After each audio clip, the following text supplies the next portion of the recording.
यह प्रकृति एक खुली किताब है। जरूरी है कि हम उस किताब में से कुछ पढ़ना सीखें।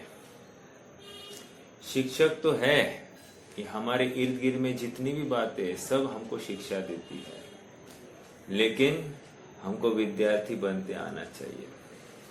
और जो इस प्रकृति से उसका स्वरूप को समझता है, उसका जीवन एकदम प्राकृतिक हो जाता है। कई बार अपन ने जिक्र किया है कि यूनिवर्सिटी मतलब क्या, विश्वविद्यालय। विश्वविद्यालय ऐसा क्यों कहते हैं? विश्वविद्यालय इसीलिए कहते हैं क्योंकि विश्व एक विद्यालय, अर्थात विश्व कहीं न कहीं हमको शिक्षा प्रदान करता है।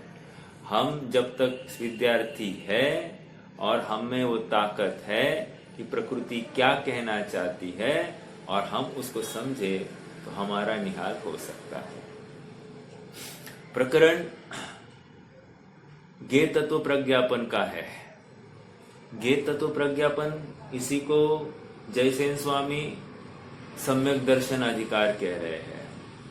सम्यक दर्शन अधिकार मतलब ये अधिकार, मतलब इस विषय वस्तु पर जिसकी कमांड हो जाती है, जिसको अधिकार हो जाता है, उसको सम्यक दर्शन संभव है।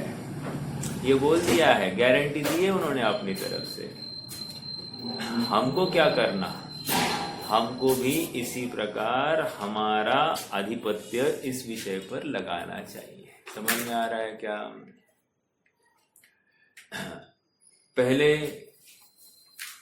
अंतराधिकार में ये बताया कि सामान्य ज्ञेय तत्व, सामान्य रूप से ज्ञेय कैसे है, समस्त ज्ञेयों की चर्चा वहां पर हुई। अर्थात 6 द्रव्य और उनके 3 काल की अवस्थाएं, इन सब की चर्चा सामान्य रूप से वहां पर की गई। उसके बाद में विशेष ज्ञेय तत्व प्रज्ञापन अधिकार, यहां पर ज्ञेयों को विशेष रूप से खड़ा किया है, ऊर्ध्व किया है और उनकी मुख्यता लेकर उनको अन्य से पृथक करने की कोशिश की। इसके माध्यम से प्रत्येक ज्ञेय किस प्रकार स्वतंत्र है, स्वाधीन है, ये समझ में आ जाता है। और एक बात, ज्ञेय तत्व प्रज्ञापन जब हम कह रहे हैं, ये ज्ञेय इसलिए कह रहे हैं क्योंकि वो ज्ञान का विषय है।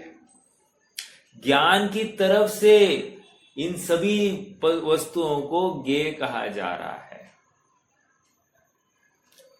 हाँ, अगर ज्ञान ही नहीं होता तो इनको ज्ञेय भी नहीं कहते। समझ में आ रहा है क्या? और सुनिए, ये ज्ञेय क्यों हो रहे हैं हमारे? क्योंकि इनमें एक प्रमेयत्व गुण है, अर्थात वे जाने जा सकते हैं, ऐसा कह रहे हैं। जाने जा सकते हैं मतलब कोई ना कोई ज्ञान जानेगा ही जानेगा, ऐसा कह रहे हैं। जैसे हमको आज यहां से अमेरिका आदि में जो कुछ हो रहा है, वो अभी तो ठीक है, हम नेट के माध्यम से या दूरचित्रवाणी के माध्यम से हम आज उतने इंफॉर्मेशन ले सकते हैं, लेकिन इनके बिना आज वहां पर क्या चल रहा है ये जानकारी हो सकती है क्या? नहीं। तो कह रहे, तो किसी को नहीं हो रही है क्या? ऐसा नहीं है, वहां कोई ना कोई होगा, उसको तो जानकारी हो ही रही है। हाँ, हम यहाँ दूर है इसलिए हमको नहीं हो रही है, तो वहां वस्तु है ही नहीं क्या? ये भी बात नहीं है। अर्थात वो है, वस्तु है, उसमें प्रमेयत्व गुण है और उस प्रमेयत्व गुण के माध्यम से हर किसी ज्ञान का वो विषय बन सकती है, चाहे वो ज्ञान उसके समीप हो या दूर हो। जरूरी नहीं है कि उसके समीप ही होना चाहिए, ऐसा भी हो सकता है जो ज्ञान उसके समीप है वो नहीं जान रहा होगा और जो ज्ञान दूर है वो कदाचित वो जानता होगा, ऐसा बिल्कुल हो सकता है। ये क्यों जानने में आ रही है? एकमात्र प्रमेयत्व गुण। हाँ, लेकिन ये ज्ञेय तत्व प्रज्ञापन अधिकार के माध्यम से ज्ञेयों का स्वरूप समझाया जा रहा है। और ज्ञेयों का स्वरूप समझकर करना क्या है? मूल तो पते की बात तो ये है कि ज्ञेयों का स्वरूप समझकर करना क्या है। मान लो हमने किसी वृक्ष को देख लिया, ये ज्ञेय है कि नहीं? अब ये वृक्ष को देखकर करना क्या? अरे वृक्ष के पास देखो ना वो क्या क्या कर रहा है, तो तुम भी उसके जैसा करना लग जाओ। देखो वृक्ष छाया दे रहा है, तुम भी औरों को छाया देना लग जाओ। देखो वृक्ष कितना तटस्थ है, धूप छाव पानी में एकदम शांत है, बिल्कुल डगमग नहीं हो रहा है। तुम भी हर प्रतिकूलता में तुम भी एकदम स्वस्थ चित्त हो जाओ, अर्थात तुम भी अडिग हो जाओ, तुम भी अप्रभावित होने का प्रयास करो। देखो ये शिक्षा दे रहा है हमको। ये मैंने मात्र एक वृक्ष की बात करी, अनेक सारे उसको फल लगते हैं, फल से औरों को भी वो फल देता है, बांटता है, आदि आदि सब बातें। फल जब लगते हैं तो वो झुकता है, हमको भी झुकने आना चाहिए। कितनी सारी बातें, कितनी शिक्षाप्रद बातें हैं, हमको ये सब बातों का ज्ञान करना चाहिए। ये शिक्षा समझ में आ रही क्या? वहां पर कोई है क्या? वहां जाना है क्या प्रवचन? जाओ ना, वो चालू हो रहा है। तो मैं ये कितनी बात क्या कर रहा था, कोई ना कोई शिक्षा लेते आनी चाहिए, और वो ज्ञेय है, प्रमेय है, ठीक है। उनमें प्रमेयत्व गुण, और उसकी वजह से हम हर चीज उनसे सीख सकते हैं। कल 137 और 138वीं गाथा की चर्चा चल रही थी। हम गाथाओं का पाठ करते हैं और 138 का भी थोड़ा सा भाव देख लेते हैं और फिर आगे बढ़ेंगे। हाँ जी, देखिए पेज नंबर है 208। जदते नभपदेसा तदपदेसा हवन्ति शेषाणम् अपदेशो परमाणु तेन पदेषु भवो भणिदो समोदु अपदेशो पदेशमेतस्य दर्वजादस्य वदिवद दोषो वट्टदि पदेशमागा आगासदवस्य। हिंदी पढ़ेंगे। जिस तरह परमाणु से है नाप गगन प्रदेश का, बस उस तरह ही शेष का परमाणु रहित प्रदेश से। पर पुद्गलानु मंद गति से चले जितने काल में, रे एक गगन प्रदेश पर परदेश विरहित कालव। देखो यहां पर नाप बताया जा रहा है। किसका नाप बताया जा रहा है? कह रहे नाप बताया जा रहा है आकाश द्रव्य का। और नाप का माप क्या है? नाप का माप है पुद्गल परमाणु। तो कह रहे पुद्गल परमाणु ये माप है, और उसके माध्यम से हम हर किसी, आकाश ही नहीं सभी द्रव्यों का नाप ले सकते हैं। समझ में आया? एक दूसरी बात क्या कह रहे हैं? समोदु अपदेशो पदेश में तत्सदवजादस। क्या कह रहे हैं? पदेशम, फिर से समोदु अपदेशो, समोदु अपदेशो अर्थात समय मतलब काल। काल तो क्या है? अप्रदेशी है, ठीक है। ओके, आगे पदेश में तत्सदवजादस, प्रदेश मात्र द्रव्य जातस्य, मतलब क्या? प्रदेश मात्र पुद्गलाणु जाता है। कहा जाता है? तो देखो लास्ट शब्द पदेशम आगास दवस, अर्थात आकाश द्रव्य के दूसरे प्रदेश पर जाता है। कौन जा रहा है? पुद्गलानु। पुद्गलानु एक प्रदेश से दूसरे प्रदेश पर गया आकाश के।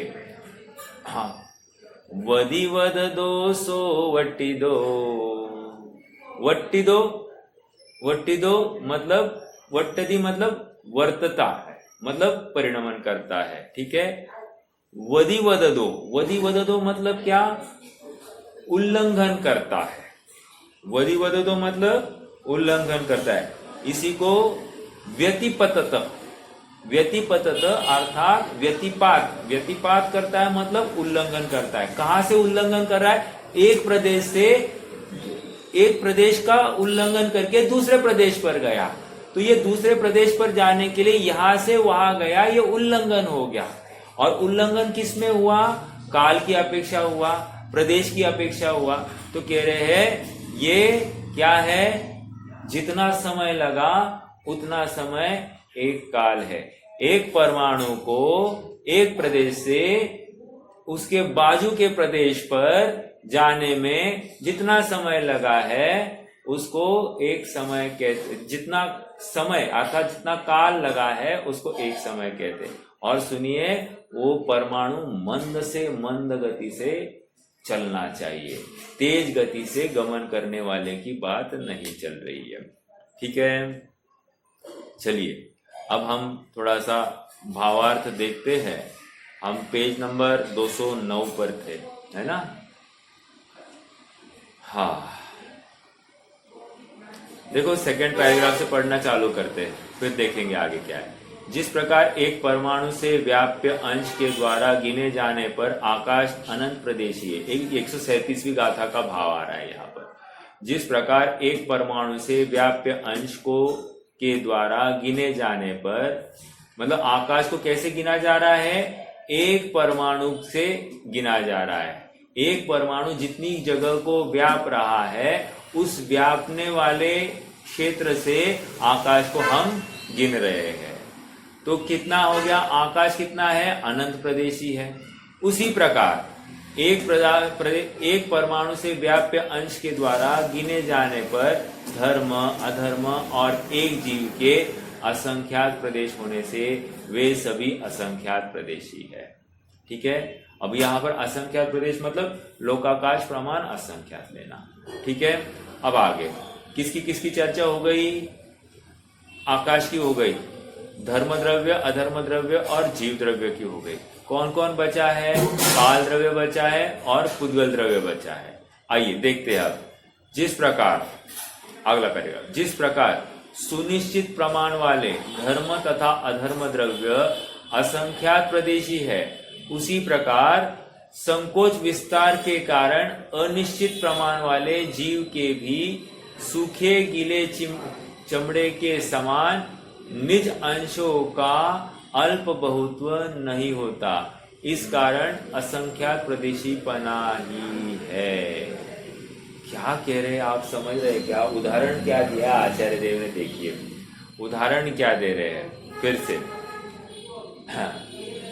जिस प्रकार, किसकी बात कर रहे हैं? जिस प्रकार सुनिश्चित प्रमाण वाला, कौन कौन है सुनिश्चित प्रमाण वाला?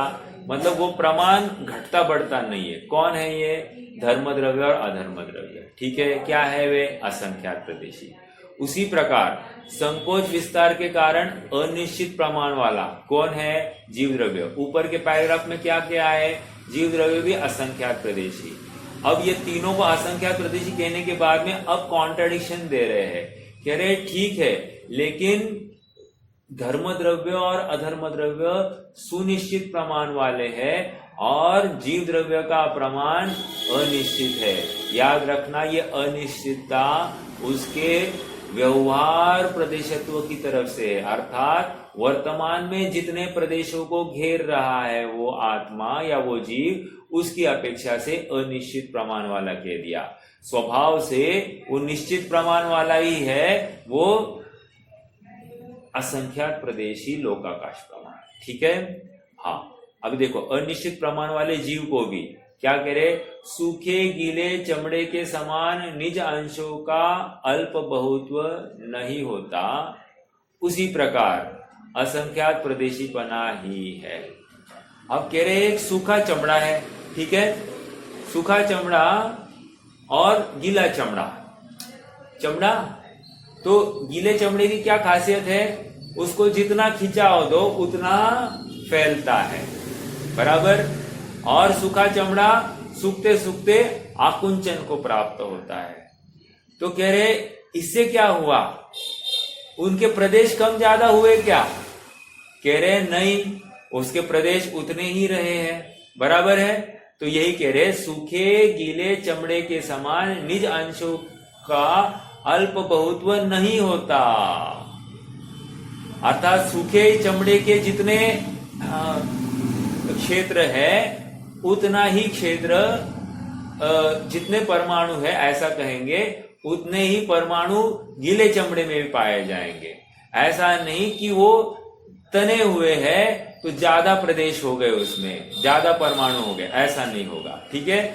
उसी प्रकार यहां पर कह रहे हैं जीव के भी अल्प बहुत्व नहीं होता, इस कारण असंख्यात प्रदेशीपना ही है। अब आगे,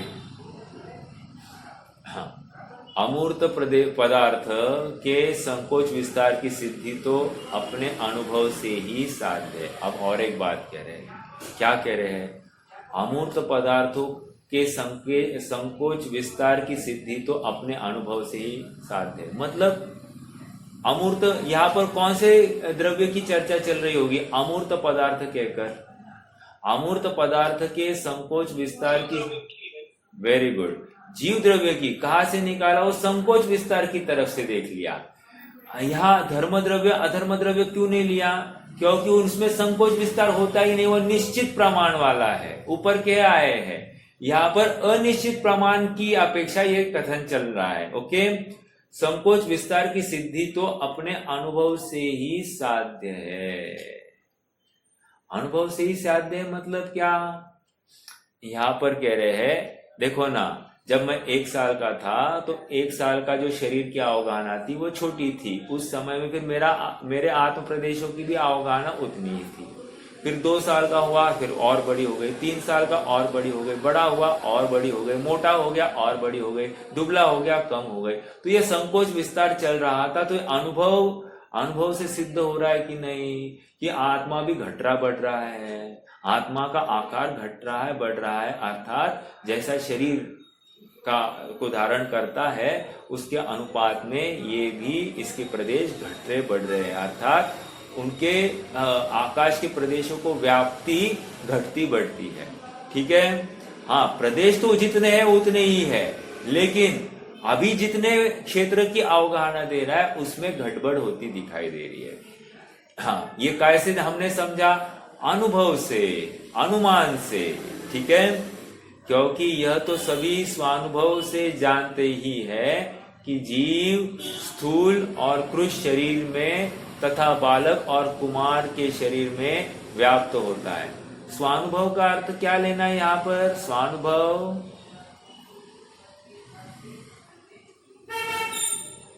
जीव का खुद का एक्सपीरियंस अपना, हाँ, जीव का आत्मानुभूति नहीं लेना, इतना ही कहना था मुझे। आत्मानुभूति नहीं, अपने ज्ञान का गे बन जाता है।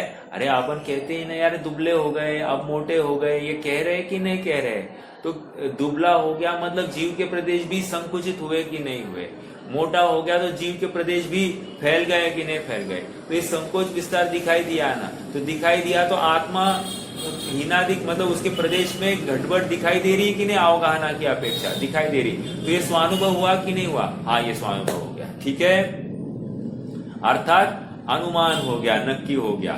हाँ, स्वानुभव से जानते ही है कि जीव स्थूल और कृश शरीर में तथा बालक और कुमार के शरीर में व्याप्त होता है। अब आगे पुद्गल, एक प्रश्न है, हाँ बोलिए ना, बोलिए। दो अगर जीव है ए और बी, हाँ, तो ए जीव के समझो प्रदेश संख्या करें x है, हाँ, तो बी के प्रदेश x प्लस या x माइनस हो सकते हैं या x ही रहेंगे?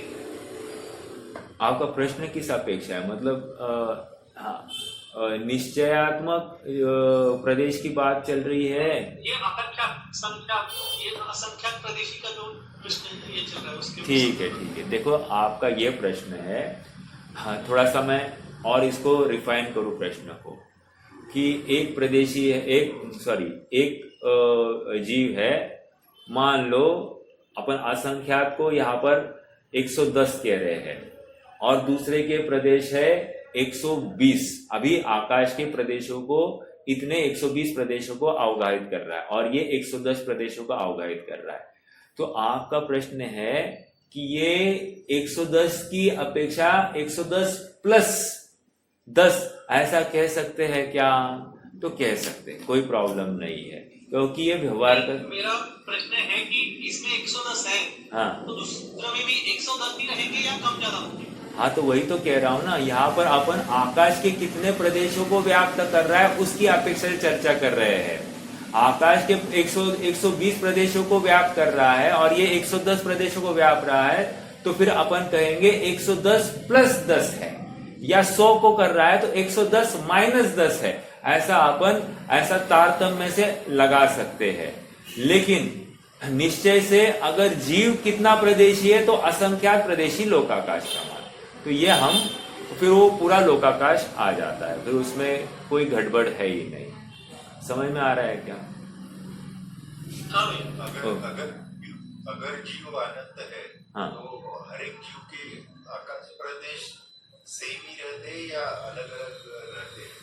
हाँ देखो, जीव अलग है तो जीव के आत्म प्रदेश भी अलग, ठीक है, भले ही वो एक ही आकाश के प्रदेश में होगा। देखो और महत्वपूर्ण बात, आपका कहना है कि प्रदेश, आकाश के प्रदेश एक हो सकते और दो जीव अलग हो सकते, मतलब अरे निगोदिया जीव क्या है?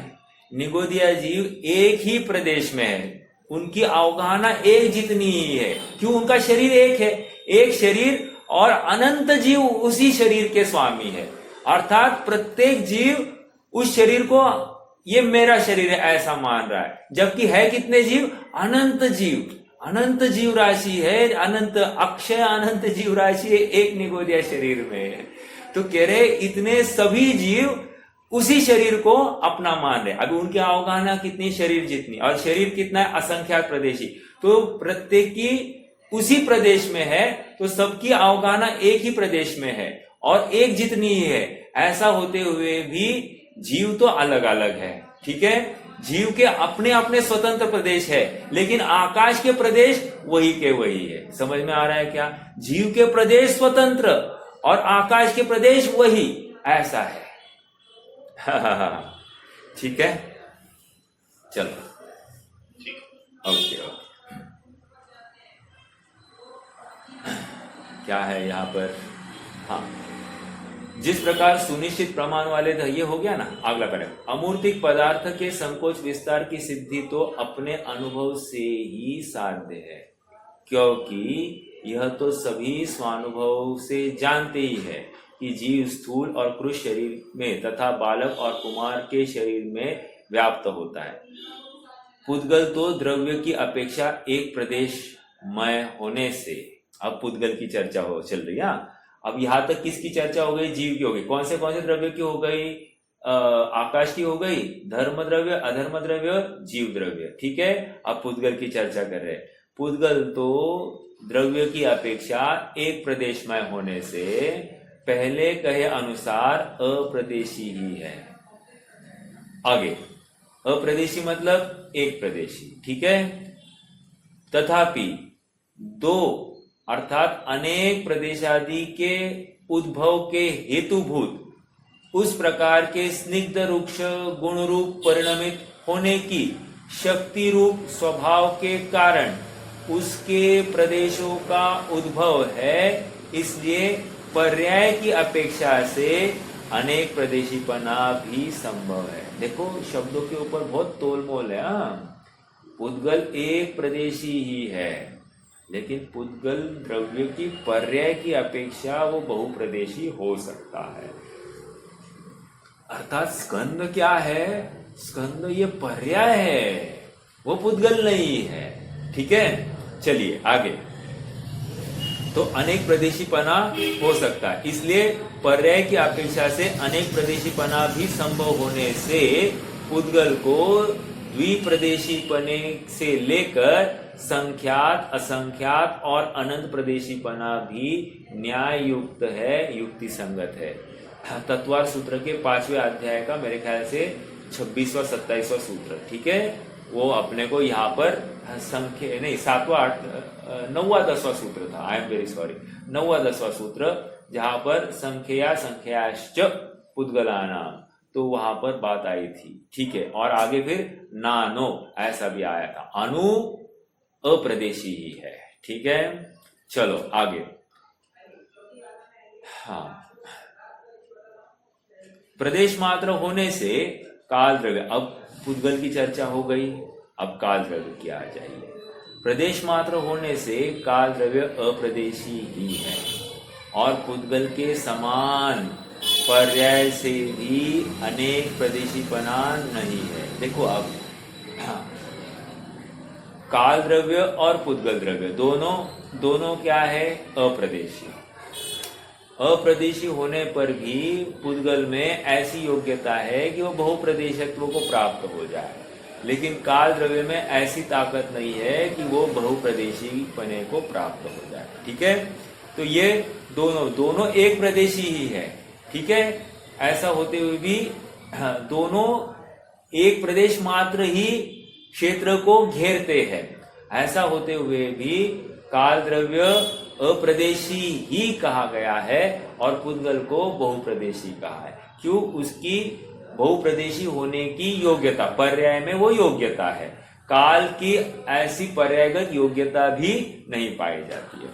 ठीक है, देखो, क्योंकि परस्पर अंतर के बिना विस्तार रूप विस्तृत प्रदेश मात्र असंख्यात काल द्रव्य होने पर भी, क्या इमेजिन कीजिए ये पूरा विश्व है, राइट? उस विश्व पर एक एक प्रदेश पर एक काल द्रव्य, उसके बाजू में दूसरा काल द्रव्य, उसके बाजू में तीसरा काल द्रव्य, उसके बाजू में चौथा काल द्रव्य, ऐसे पूरे विश्व पर एक एक प्रदेश पर एक ही काल द्रव्य है। ऐसा नहीं है कि दो काल द्रव्य एक दूसरे के ऊपर ओवरलैप कर रहे हैं, ऐसा नहीं है, एक प्रदेश पर एक काल द्रव्य। तो अब क्या कह रहे? परस्पर अंतर के बिना, अर्थात प्रदेश है ना, तो प्रदेश में अंतर नहीं है, एक को सटकर दूसरा लगा है, एक परस्पर अंतर के बिना विस्तार रूप विस्तृत प्रदेश मात्र असंख्यात काल द्रव्य होने से, वो विस्तार कीजिए ना, विस्तार करो तो आपको प्रत्येक प्रदेश पर आपको एक एक काल द्रव्य दिखाई दे रहा है। कितने काल द्रव्य ऐसे? कह रहे असंख्यात काल द्रव्य है। ठीक है, ऐसा होने पर भी परस्पर संपर्क न होने से एक आकाश प्रदेश को व्याप्त करके रहने वाले काल द्रव्य की वृत्ति तभी होती है, और जब एक प्रदेशी परमाणु कालाणु से व्याप्त एक आकाश प्रदेश को मंद गति से उल्लंघन करता है। अब क्या कह रहे हैं? एक बात तो यहां पर आ गई कि वे एक परस्पर अंतर के बिना विस्तार रूप विस्तृत प्रदेश मात्र असंख्यात प्रदेशी काल द्रव्य होने पर भी, अभी देखो, परस्पर अंतर के बिना, अब ये खत्म हो गया, परस्पर संपर्क न होने से, ऐसा वो बीच का नहीं पढ़ेंगे, परस्पर अंतर के बिना परस्पर संपर्क न होने पर। अब ये क्या है? परस्पर अंतर के बिना परस्पर संपर्क नहीं हो रहा है, परस्पर संपर्क मतलब ओवरलैप नहीं हो रहे, इतना ही कहना चाहते हैं। एक को दूसरा लग कर ही है, तो उसमें कोई गैप नहीं है, एक, और दूसरा एक दूसरे को ओवरलैप करता नहीं है, अर्थात एक ही प्रदेश पर दो काल द्रव्य है, ऐसा नहीं पाया जाएगा। ठीक है, तो ये परस्पर संपर्क न होने से का अर्थ किया मैंने, और परस्पर अंतर के बिना मतलब एक के बाद एक, ऐसा उनके वे कालाणु वहां पर खचित है। परस्पर संपर्क न होने से एक एक आकाश प्रदेश को व्याप्त करके रहने वाले काल द्रव्य की वृत्ति मतलब क्या? अब कार्य क्या हो रहा है? काल द्रव्य की वृत्ति तभी होती है कि जब काल द्रव्य कब वृत्ति को प्राप्त होगा? जब एक प्रदेशी परमाणु कालाणु से व्याप्त एक आकाश प्रदेश को मंद गति से उल्लंघन करता है। क्या कह रहे हैं? भाषा डिफिकल्ट है, भाव एकदम सरल है। क्या कह रहे हैं? उस एक प्रदेश पर क्या है? एक परमाणु भी है। उसी प्रदेश पर क्या है? कालाणु भी है, राइट? अब क्या कह रहे हैं? वृत्ति तभी, काल द्रव्य की वृत्ति तभी होती है। कब होती है? जब ये क्या है? ये कालाणु, और ये क्या है? अणु अर्थात परमाणु। ये परमाणु इस एक कालाणु का उल्लंघन करके दूसरे कालाणु पर जाता है, अर्थात दूसरे प्रदेश पर स्थित कालाणु पर जाता है। देखो फिर से, एक प्रदेशी कालाणु से व्याप्त एक आकाश प्रदेश को मंद गति से उल्लंघन करता है। और एक बात लेनी, आकाश का एक प्रदेश, उसी पर एक परमाणु और उसी पर एक कालाणु। आप कह रहे हैं इस आकाश के प्रदेश पर जो कालाणु से एक परमाणु निकला और वो दूसरे आकाश के प्रदेश पर गया, तो इस कालाणु से या इस प्रदेश से उस प्रदेश पर जाने के लिए जितना समय लगा है, उस समय को, उस काल को समय कहते हैं। ठीक है? जितना अंतराल लगा है काल की अपेक्षा, उस अंतराल को समय कहते हैं। आचार्य जैसे हाँ बोलिए। यहाँ पे थोड़ा अलग लग रहा है। हाँ, मूवमेंट तो परमाणु में हो रहा है। हाँ, और वृत्ति काल द्रव्य की कह रहे हैं। बराबर। तो ये थोड़ा अलग लग रहा है। अलग लग रहा है मतलब आपको क्या कहना है इसमें? फिर मैंने परिणामन जो चेंज हमको जो दिख रहा है वो चेंज परमाणु के इसमें एक द्रव्य को लेकर इसमें जा रहा है। लेकिन वहां पे काल वृत्ति की वृत्ति ऐसा वो थोड़ा सा समझ में नहीं आ रहा। इसको इस अपेक्षा से ले सकते हैं जितने समय में एक प्रदेश से दूसरे प्रदेश पर, एक मिनट, जितने समय में परमाणु की 3 परिभाषा है एक्चुअली। हाँ, नहीं, आकाश द्रव्य की 3 परिभाषा, आई एम वेरी सॉरी। आकाश द्रव्य की 3 परिभाषा है। एक तो आकाश के अविभाज्य अंश को प्रदेश कहते हैं, ठीक है, ये एक परिभाषा। दूसरी परिभाषा क्या है कि जितने क्षेत्र को एक परमाणु व्यापता है उसको एक प्रदेश कहते हैं। अब तीसरी परिभाषा ये है, यहाँ पर ये तीसरी परिभाषा ये है कि एक समय में जो परमाणु एक प्रदेश से, एक आकाश के एक प्रदेश से दूसरे प्रदेश पर जितने काल में जाता है उतने काल में वो एक प्रदेश ही गमन करता है। मैं इसको कोरिलेट नहीं कर पा रहा हूं, बट हाँ, इसकी 3, हाँ, एक मिनट है, ये द्रव्य संग्रह की टीका में है। बोलिए। परमाणु एक समय में जितना ट्रैवल करेगा मंद गति से, वहां एक प्रदेश, वो एक, यस, परमाणु एक समय में, यस, बराबर, परमाणु एक समय में मंद गति से जितना ट्रैवल करेगा उसको एक प्रदेश कहेंगे। ठीक है?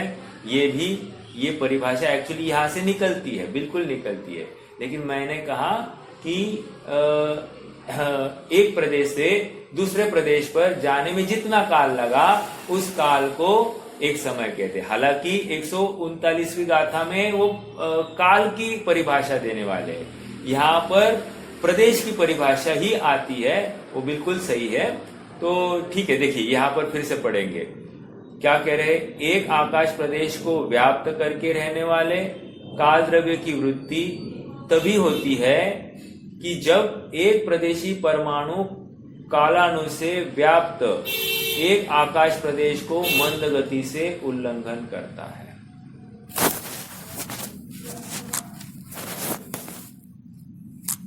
फिर से, हाँ, आकाश के अविभाज्य अंश को प्रदेश कहते हैं, ये पहली परिभाषा। दूसरी परिभाषा, जितने आकाश के प्रदेश को एक परमाणु घेरता है उसको प्रदेश कहते हैं, दूसरी परिभाषा। और तीसरी परिभाषा कि एक परमाणु धीमी गति से जितने समय को लांघता है, जितने समय में आकाश को लांघता है उसको एक, मतलब जितने प्रदेशों को लांघता है तो उसको एक प्रदेश कहते हैं। समझ में आया? एक समय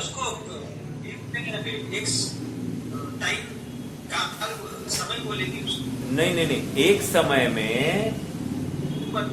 एक समय में एक परमाणु धीमी गति से जितना चलता है तो वो जितने प्रदेश को लांघेगा वो एक प्रदेश होगा, ऐसा।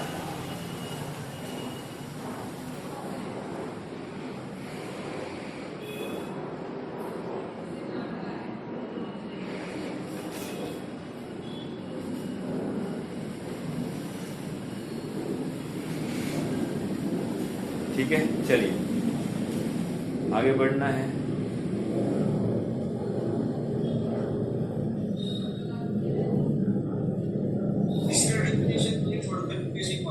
तीसरे इसमें ना, ओके। मुकेश भैया आपने क्या बोला था, फिर से बोलिए।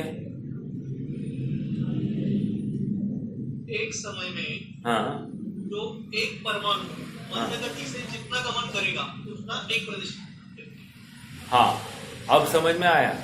एक समय में एक कालाणु मंद गति से जितना क्षेत्र गमन करेगा, मैंने क्षेत्र डाला, क्षेत्र गमन करेगा, उस क्षेत्र को एक प्रदेश कहते हैं। परमाणु ऑलरेडी एक प्रदेश ही व्याप्त है। ये आपको पता है, ये आपको पता है, लेकिन परिभाषा करते समय में ऐसी भी परिभाषा की है। ये परिभाषा उसी के तर्ज पर चल रही है।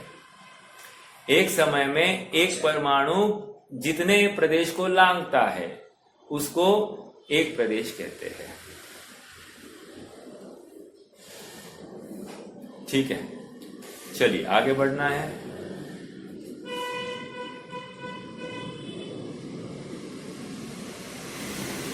हाँ जी, आचार्य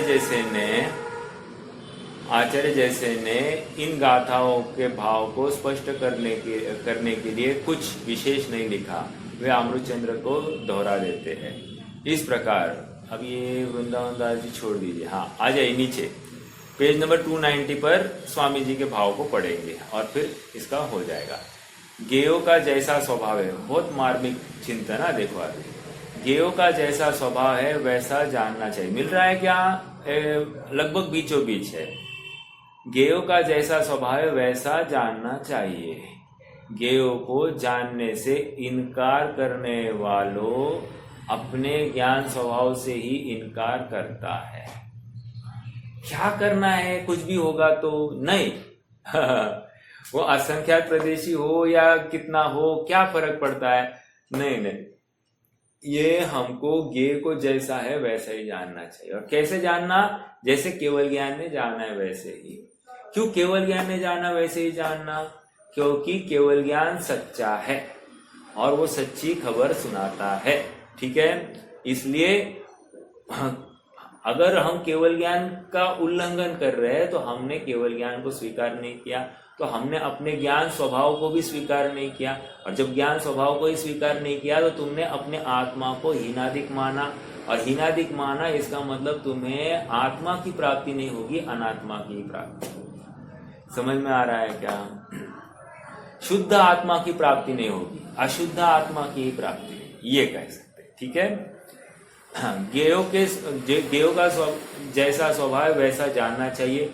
गेयो को जानने से इनकार करने वाला अपने ज्ञान स्वभाव से ही इनकार करता है। इसलिए बाह्य से मंद कषाय होने पर भी अज्ञान के कारण संसार में रहता है। ओहो, जब गेयो के स्वभाव की बात कान में पड़ती है तब नकार न लाकर अपने ज्ञान स्वभाव की महिमा लाना चाहिए। फिर से, जब गेयो के स्वभाव को देखो क्या हो गया, मैं आज सामयिक में बैठा था और ना घर में ही खांसने की बहुत आवाज आ रही थी, तो मैं थोड़ा सा विचलित हो गया। मैंने कहा अरे ये खांसी, ये भाषा वर्गणा की भी चिंतन में ही, ये भाषा वर्गणा की भी अपनी योग्यता है और वो ज्ञान में झलक रही है।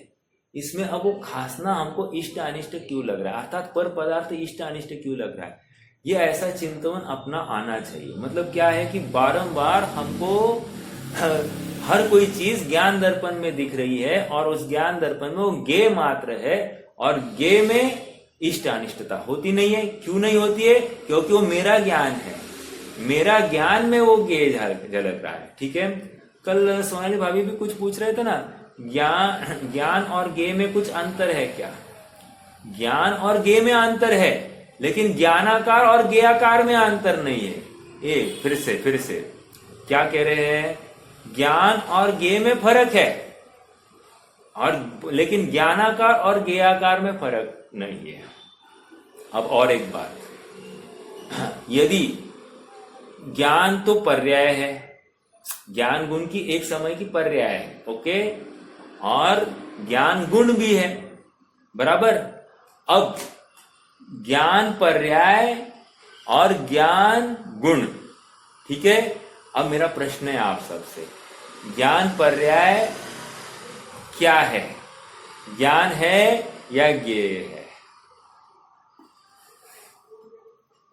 ज्ञान पर्याय, हाँ, ज्ञान ही है। और फिर ज्ञान गुण क्या है? फिर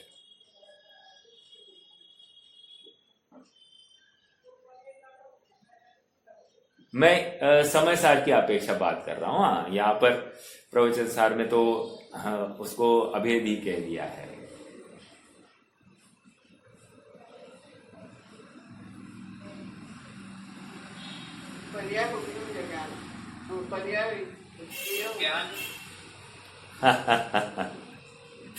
देखो हाँ, वो ज्ञान नहीं होगा भैया, ज्ञान नहीं है, वो ज्ञान काफी है। देखो मैं थोड़ा सा देखो, देखा जाए तो पर्याय और ज्ञान गुण ऐसा अलग अलग तो नहीं है। देखा जाए तो हाँ, क्या हुआ है, ज्ञान गुण ही उस अवस्था रूप परिणमित हुआ है, अर्थात आप पर्याय में पूरा ज्ञान ही व्याप्त देख रहे हैं, बराबर। ज्ञान गुण ही उस कार्य रूप परिणमित हुआ है, और कौन हुआ है? ज्ञान गुण ही परिणमित हुआ है। लेकिन थोड़ा सा समय सार की अपेक्षा विचार करना। समय सार क्या कर रहा है?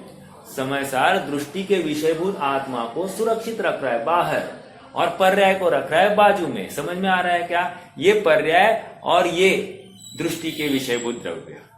अब कह रहा है ये पर्याय इस द्रव्य को छूती ही नहीं है, ऐसा कह रहा है समय सार की भाषा। जबकि प्रवचन सार की भाषा क्या है? ये पर्याय, अरे ये ज्ञान ही इस पर्याय रूप परिणमित हो गया है, ये अलग नहीं है, एक ही है।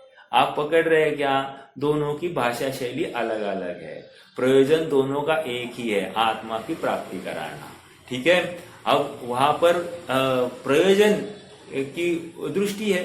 ठीक है, अब मैं जो प्रश्न पूछ रहा था, देखो ये पेन है, राइट, ये पेन गे है, ये हम मान रहे हैं, राइट, और मेरा ज्ञान क्या है? ज्ञाता है। ये गे और मेरा ज्ञान ज्ञाता। ठीक है, तो ये अलग अलग चीजें हो गई। अब दूसरी बात ले लीजिए, ये पेन जो मेरे ज्ञान दर्पण में झलका है वो क्या है? ज्ञानाकार। पर्याय की बात चल रही है, वो क्या है, गे आकार, ठीक है। और उस ज्ञान दर्पण में जो आकार बनाया है वो किसी बाहर का मटेरियल नहीं है, ज्ञान का पूरा मटेरियल अपना स्वयं का लगा है। तो इस न्याय से वो उसको ज्ञानाकार भी कहा जाता है। हम अपने प्रयोजन की अपेक्षा से उसके ऊपर चाहे वो आरोप लगा सकते। ये ज्ञान मतलब ये जो पेन है जो ज्ञान दर्पण में झलका है उसको ज्ञाकार भी कह सकते, उसको ज्ञानाकार भी कह सकते। उसको ज्ञाकार जब कहना है उसके पीछे प्रयोजन क्या है, उसके पीछे प्रयोजन इतना है कि कौन से ज्ञेय को जाना है, ये पेन को जाना या लैपटॉप को जाना या मोबाइल को जाना या घर को जाना या गाड़ी को जाना, जिस ज्ञेय को जाना है उसको कहना तो पड़ेगा ना, क्योंकि ज्ञेयों में विविधता है। तो विविधता लाने के लिए ये ज्ञेयाकार बताया गया। लेकिन जब आत्मा में ही जाना है तो विशेषता को गौण करना है और सामान्यता को ऊर्ध्व करना है। तो क्या कहेंगे, अरे ये ज्ञेय किसने बनाया है, ये आकार किसका है, ज्ञान की अपनी रचना है, ज्ञेय इधर थोड़ी अंदर टपक गया है, ज्ञान की स्वयं अपनी स्वतंत्र रचना है, अर्थात ये ज्ञेयाकार नहीं, ये ज्ञानाकार ही है। अब कुछ भी झलकने दो, ये ज्ञानाकार ही है। तो ये जब कहने लग जाएंगे तो विशेष बुद्धि का अस्त होता है और सामान्य का आविर्भाव होता है और विशेष का तिरोभाव होता है। और जब ये होता है तो सामान्य को मुख्य करके हम वस्तु को ध्याने लग जाते। और सुनिए, ये जो ज्ञानाकार हुआ है वो किसी आत्मा के अलावा अन्य जगह पर तो नहीं होता है। तो इमीडिएटली अरे ज्ञानाकार मतलब यहीं पे तो आत्मा है, ये पकड़ में आता है और हो गया इसको सम्यक दर्शन। आप समझ रहे क्या? तो ये दो प्रयोजन सद रहे हैं। ज्ञेयाकार कहकर हम ये कह रहे कि कौन से ज्ञेय को जाना, और ज्ञाना उसी को हम ज्ञानाकार कहकर हम क्या कह रहे हैं, हमने आत्मा को पकड़ा। अब ये दोनों बातों को हमको बैलेंस बिठा। अब इसने किसी ने गाली दी, अभी तो मैंने पेन दिखाया आपको, अभी किसी ने गाली दी, अभी गाली दी ये ज्ञेयाकार भी है और ज्ञानाकार भी है। ज्ञेयाकार मतलब वो गाली विशेष, ये ज्ञेयाकार हो गया। क्या गाली दी है, किसने दी है, मल्टीपल थिंग्स, तो ये क्या हो गया, ज्ञेयाकार हो गया। और ज्ञानाकार क्या हो गया, ज्ञानाकार ये हो गया ये इसमें पूरा ज्ञान का ही परिणमन हो गया है इस शब्द के ज्ञान में। तो कह रहे हैं ये ज्ञानाकार है। अब ज्ञानाकार होने से क्या हो गया नक्की कि ये गाली मुझ में प्रवेश करती नहीं है। किसी ने मुझे कुत्ता कहा, किसी ने मुझे गधा कहा, तो कहने से क्या होता है, मैं ज्ञान हूं, मैं गधा नहीं, कुत्ता नहीं। ये जिसे स्वीकार हो गया उसकी सामान्य दृष्टि आ गई। बस शब्द आने से मैं गधा कुत्ता नहीं होता हूं। ये जिसको स्वीकार हो जाता है तो ज्ञेयाकार रूप परिणमित नहीं हुआ, वो ज्ञानाकार रूप परिणमित हुआ। हालांकि ज्ञेय तो झलका है, ज्ञेयाकार तो ज्ञान का परिणाम हुआ है, लेकिन भेद विज्ञान के बल पर हम ये कहेंगे ये ज्ञानाकार रूप परिणमित हो गया, समझ में। और विकार को प्राप्त हो गया तो कहेंगे ये ज्ञानाकार रूप ज्ञेयाकार रूप परिणमित हो गया और इसलिए विकार को प्राप्त हो गया, ऐसा हम कहेंगे। ठीक है, अब ये एक बात हो गई। दूसरी बात ये है, हाँ मुकेश भैया बोलिए, क्या प्रश्न है क्या पूरा करूं? हाँ बोलिए। इसी से संदर्भ में हाँ, अगर अंधेरे में रस्सी को सर्प समझ लिया तो सर्प ही ज्ञेयाकार रहेगा और ज्ञानाकार रहेगा। हाँ, जैसा ज्ञान जानेगा वैसा, कोई विरोध नहीं है उसमें। हाँ, बहुत अच्छा। अब देखो और एक ट्विस्ट आ गया इसमें। ट्विस्ट ये आ गया, अभी ये गे है, ये पेन है, अभी रस्सी है, ये इसको रस्सी समझिए। अंधेरा है, अंधेरे में इस रस्सी को मैंने सांप जान लिया, या ये सांप था मैंने इसको रस्सी जान लिया। तो ये ज्ञान ने तो जान लिया, अर्थात ज्ञान में ज्ञानाकार क्या है, ये सांप है, ठीक है, या ये रस्सी है, इतना ज्ञानाकार हो गया, सॉरी ज्ञेयाकार हो गया। ले लो इसको, ज्ञेयाकार ले लो, ज्ञेयाकार ले लिया। अब क्या है, हमको हमारा प्रयोजन साधना है। प्रयोजन जब साधना है ये ज्ञाकार साफ है, गलत जाना है कि नहीं। अब इसका ज्ञान सम्यक ज्ञान करना होगा तो क्या करना पड़ेगा, ये पर है, ये मेरे लिए अकार्यकारी है, इससे मुझे ना सुख है ना दुख है, ऐसा श्रद्धान करता हुआ इसको पर मानता है, ये मुझे सुख या दुख का कारण नहीं, ऐसा नक्की करता हुआ ये मुझसे पृथक ये नक्की करेगा तो अपने आप उससे भेद विज्ञान हो जाएगा, इष्ट अनिष्ट की कल्पना हट जाएगी, तो स्वयमेव सामान्य का ऊर्ध्वपना होगा। बस ये पर है, इसने गलत जाना है मान्य, लेकिन गलत जानते हुए भी भेद विज्ञान यथार्थवाद, इस ज्ञान को सम्यक ज्ञान कहेंगे, मिथ्या ज्ञान नहीं कहेंगे। ठीक है, पीछे आप पकड़ रहे हैं क्या? सामान्य अपेक्षा ही जानना। हाँ भैया, हाँ, सभी ज्ञेय को सामान्य अपेक्षा ही जानना एक, और ये उल्टे पुल्टे जानने में आ गए, गलत जानने में आ गए, कोई प्रॉब्लम नहीं, ये पर है ऐसा निर्णय हो गया आपने में, अर्थात ये मुझ में नहीं है, मुझे इनसे कुछ, मैं प्रभावित होता नहीं, ना सुखी होता ना दुखी होता, ये जिसको स्वीकार हो गई है जिस ज्ञान में, जिस श्रद्धा में, उसको फिर भेद विज्ञान सरल हो जाता है। ठीक है, हाँ देखो अब ये एक बात हो गई। अब यदि ये ज्ञेय आत्मा संबंधी उल्टा पुल्टा कर दिया तो नहीं चलेगा। आत्म स्वरूप के बारे में भ्रांति नहीं चल सकती, वहां पर क्षयक्षम ज्ञान क्षम्य है, लेकिन आत्मा को जानते समय में वो क्षयक्षम ज्ञान अक्षम्य हो जाता है, क्योंकि आत्मा जितना है जैसा है वैसा समझना ही पड़ेगा। हालांकि अभी थोड़ी देर पहले स्वामी जी के अंश में आया था, क्या आया था, ज्ञेय को यथार्थ नहीं जाने, क्या है देखो, ज्ञेय को यथार्थ नहीं जाने तो अज्ञान के कारण संसार में रहता है, लेकिन वो वहां पर कह रहे ज्ञेयों का स्वभाव, शब्दों के ऊपर गौर करना, ज्ञेयों का स्वभाव कहकर क्या कह रहे, स्वभाव उनका उनमें रहना है और मेरा मुझ में रहना है, अर्थात वो अर्थात मैं मेरे ज्ञान में झलका ना, तो मेरे से मैं अभिन्न नहीं हूं, और ये सर्प या ये रस्सी मेरे से भिन्न ही है, तो अपने में अपनत्व और पर में परत्व हो गया भेद विज्ञान, तो भेद विज्ञान हो गया तो ज्ञान सम्यक कहलाएगा। ठीक है, तो ये इस प्रकार सामान्य हो जाता है। अब मुझे और एक बात करनी थी, जो मैंने अभी अभी खोली थी, क्या, जैसे ज्ञान पर्याय और ये ज्ञान गुण, ठीक है, तो ये ज्ञान पर्याय जो है, इस ज्ञान पर्याय में जो क्षयक्षम ज्ञान है, वर्तमान ज्ञान जो है, उसमें वो प्रतिबिंब होने वाला है, ज्ञान पर्याय में प्रतिबिंब होने वाला है, ज्ञान गुण का कुछ नहीं है। तो अब सुनिए, ज्ञान पर्याय में ये ज्ञान, ये जो है, ये ज्ञान गुण जो है वो ज्ञेयाकार रूप भाषित होता है।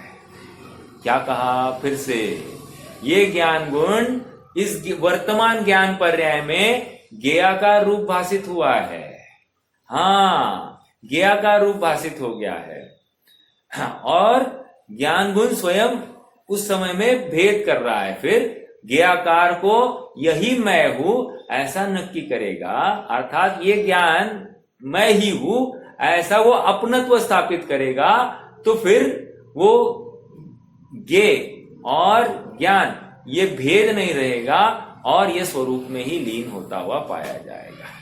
ठीक है, लेकिन ज्ञान गुण वो ज्ञेय है और ज्ञान पर्याय वो ज्ञान है, ऐसा लगाना है। मतलब वैसे वो ज्ञान ही ज्ञान को जानता है, ऐसा ज्ञान ज्ञान को यस, ज्ञान ज्ञान को जान रहा है, लेकिन अनुभूति के काल की बात चल रही है। ये अनुभूति के काल में ज्ञान गुण या पूरा आत्मद्रव्य ये ज्ञेय है और ये पर्याय वो ज्ञान कर रही है, ये समझना है। ठीक है, हाँ, क्यों, आपने सुना होगा, आत्मा स्वयं ज्ञान भी है और स्वयं ज्ञाता भी है, अर्थात ये पूरा दृष्टि के विषयभूत आत्मा है ना, वो ज्ञेय है और ये वर्तमान ज्ञान पर्याय वो ज्ञान कर रही है। ठीक है। भैया हाँ। ये जो आपने कहा अभी, ये सविकल्पता में जाएगा ना थोड़ा? देखो ये तो भाषा है समझाने की ये भाषा है समझाने की। क्यों? अरे हमको दृष्टि के विषयभूत आत्मा को समझाना था, उस समय में स्वपर प्रकाशकत्व समझाना था हमको। आत्मा का ही स्वभाव है ना स्वपर प्रकाशकत्व, तो स्वप्रकाशीपना क्या, पर प्रकाशीपना क्या, ये हमको सब समझाना था। तो भले ही ये विकल्प है, बिल्कुल सही है, समझाते समय ये विकल्प ही होता है, अनुभूति के काल में ये भेद ही नहीं रहता है। वहां तो पूरा अस्त हो गया है, परमान नए निक्षेप का अस्त हो गया है वहां पर। ये मैं ऐसा अपनत्व करता हुआ अपने स्वरूप को ध्या रहा है, वहां पर ये विकल्प के लिए जगह ही नहीं है ना।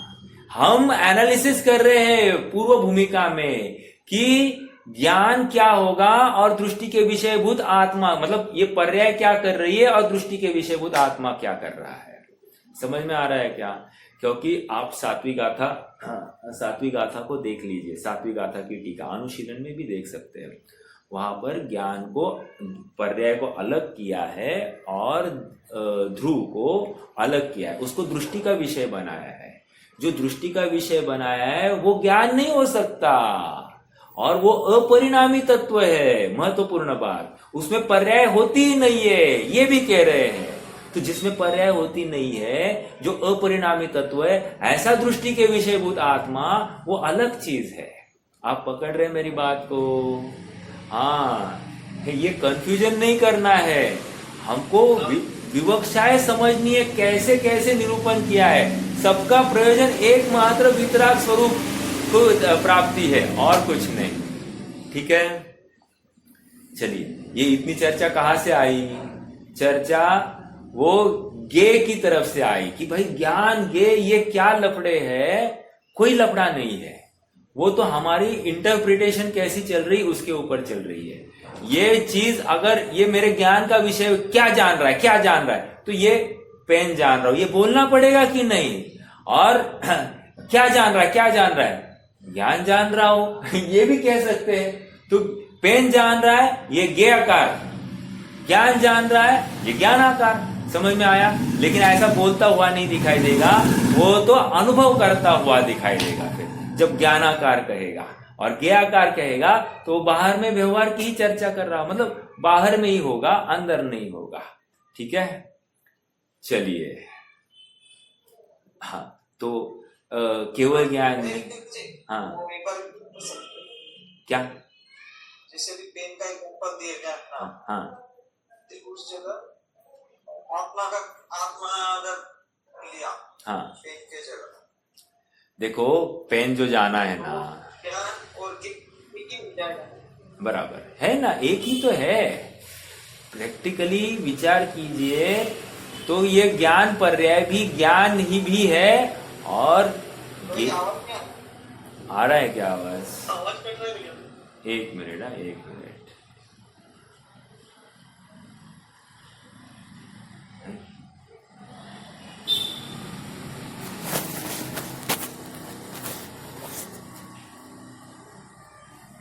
त्रिकाली ध्रुव वो बाहर है, वो पर्याय में नहीं है। पर्याय बाहर, यूं कहिए कि पर्याय उस त्रिकाली ध्रुव में नहीं है, ऐसा लगाइए। क्या कहा? पर्याय त्रिकाली ध्रुव में नहीं है। एक दूसरी बात, ये पर्याय इस त्रिकाली ध्रुव को विषय बनाती है, अर्थात ये दृष्टि के विषयभूत आत्मा को विषय कौन बना रहा है? ये पर्याय, वर्तमान वर्तने वाली पर्याय विषय बना रही है। दो, तीसरी बात कह रहे, अब मान लो इस ज्ञान दर्पण पर ये आत्मा आ गया। ठीक है, ज्ञान दर्पण पर आत्मा आ गया मतलब क्या? अमूर्तिक आत्मा ज्ञान दर्पण पर कैसे आएगा? उसको वेदेगा, जानन पने से वो वेदेगा। क्या? यह मैं जानन हारा हूं, तो ये जानन जानन जानन जानन जानन जो अविरत धारा जो दिखाई दे रही है ना, वो उसका वेदन करेगा। और उस समय में ये जाननपने के साथ साथ अनंत गुण भी है कि नहीं है? क्योंकि जहां पर जाननपना है वहीं पे सुख है, वहीं पे वीर्य है, वहीं पे बल है, वहीं पे अमूर्तिकपना है, वहीं पे अनंत अनंत गुण है। और वही मेरा आत्मा है, ये भी पकड़ लेगा कि नहीं। अब उस समय में ये शरीर आदि मैं नहीं हूं, ये भी स्वीकृति होगी कि नहीं? बिल्कुल होगी, लेकिन उपयोग शरीर पर नहीं होगा, उपयोग जो जानने में आ रहा है उसके ऊपर नहीं होगा। अब ये एकमात्र इसका फोकस, इसका कंसंट्रेशन एकमात्र अपनी वस्तु पर होगा। अब क्या होगा, ये पर्याय स्वयं को भूल जाती है कि मैं पर्याय हूं।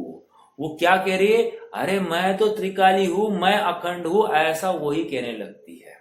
ठीक है। अब हालांकि हुआ क्या है, हुआ ये है कि इस ज्ञान पर्याय में ये त्रिकाली ध्रुव दृष्टि का विषय वो ज्ञेय रूप से झलका है, लेकिन ये ज्ञेय रूप से झलका है, ज्ञान पर्याय पर क्या हो गया, उसका प्रतिबिंब हो गया है।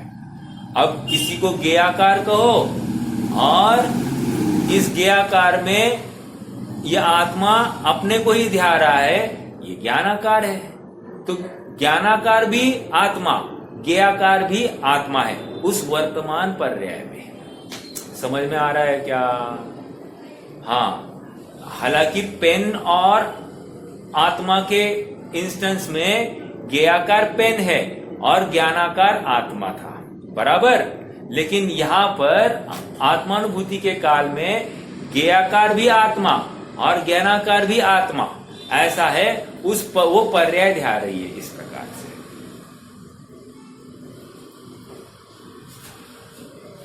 ये छत्वस्त की अवस्था में एक समय में एक ही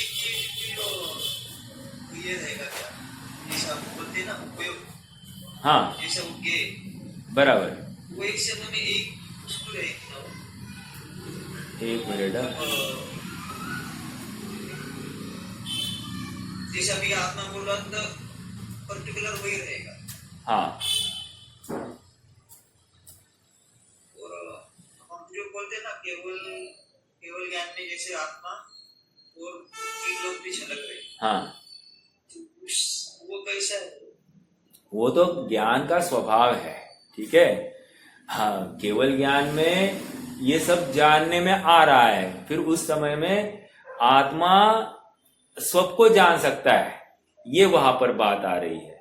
तो वो स्वभाव है, ज्ञान स्वभाव, और उसका विरोध नहीं है, उनको विरोध नहीं, इसलिए तो केवल ज्ञान हो गया है, उसको लेकर राग द्वेष भी नहीं है। और आज हमारी तो सामर्थ्य इतनी नहीं है, हम एक समय में एक ही ज्ञेय जान सकते हैं, लेकिन निर्णय दोनों का कर सकते हैं, निर्णय दोनों का कर सकते हैं। हाँ, मतलब ये ज्ञेय आया, ये ज्ञेय को देखकर मुझे राग द्वेष नहीं हो रहा है ना, तो ये मैंने केवल ज्ञान के समान निर्णय किया है, अर्थात सच्चा ज्ञान का स्वभाव किया है, एक बात। और केवल ज्ञान भी यही कर रहा है, मैं भी ये कर रहा हूं। ठीक है। और एक बात कहनी है, एक बात इतनी है, समय तो हो गया है। बात यह है कि हम पर्याय दृष्टि से काम नहीं करेंगे, अर्थात सम्यक दर्शन हो, केवल ज्ञान हो, इस बुद्धि से काम नहीं करना है। आत्मा की प्राप्ति हो, इस बुद्धि से काम होगा। समझ में आ रहा है क्या? हमको केवल ज्ञान चाहिए, हमको सम्यक दर्शन चाहिए, और हमको आत्मा ही नहीं चाहिए, ऐसा नहीं होना चाहिए, क्योंकि हम इसमें आत्मा को ही भूल जाते हैं, बाकी पर्याय ऊर्ध्व हो जाती है। तो पर्याय ऊर्ध्व होने से तकलीफ ही है, पर्याय ऊर्ध्व होने से आत्मा दिखाई नहीं देगा। जब पर्याय गौण होती है, पर्याय अपना अस्तित्व भूलती है, तभी जाकर आत्मा दिखता है। ठीक है। ठीक है। चलिए, और कोई प्रश्न?